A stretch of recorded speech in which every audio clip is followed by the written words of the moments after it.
hozir davramizga O'zbekistonda xizmat ko'rsatgan artist. Qo'yingki unvon nima bo'libdi? Ajoyib inson, xushovoz xonanda. O'zimiz akaxonimiz Oxunjon aka Madiriyevni davraga taklif qilsam. Oxunjon aka marhamat, davramizga kelib chiroyli dil so'zlaringizni, yaxshi tilaklaringizni o'z nomingizdan, xatga savolaringiz nomlaridan mana shu 2 yoshga izhor etasiz degan umiddamiz. Marhabo.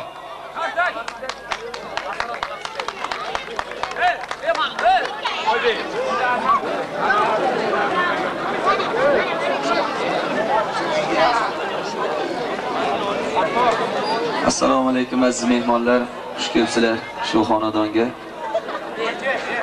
Shu o'lmasbek bilan kelinimiz baxtli bo'lsin, qo'sha qarishsin. Iloyim Xudo o'g'illarni, qizlarni bersin. Mana bugun bu yerda juda ham san'atchilar, ayniqsa Toshkentdan kelgan mehmonlarimiz ko'pchilik, ashulachilar ko'p, bizni qo'shiqlarni ko'p eshitgansizlar. Shu oltariqli san'atkorlar nomidan ham Ro'zmat akam degan akam kelgan. Shu akamiz biz o'rnimizga bitta ashula aytib bersa. Bu yerda mana Toshkentdan yana Dilfuzaxon, Shahloxon singlimiz, yana juda ko'p, bu yerda biz bilgan bilmagan juda ko'p san'atchilar bor. Bir boshdan hammalari aytib berishadi. Baxtli bo'linglar, sog' bo'linglar, rahmat. Oxunjon aka, menda bitta taklif bor. Sizni bir ustoz san'atkor deb bilamiz. Ro'zmat akam ajoyib insonlar, bir yaxshi qo'shiq kuylasalarda siz davramizda bir chiroyli o'ynayverasiz. Bugun axir ikkinchi to'y bo'lyapti. Marhamat. Oxunjon marhamat. Bitta qo'shiq o'yinga. O'yinga shu berasiz. Marhamat.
baravar sog'lik salomatlik tilaymiz. Sog' bo'ling.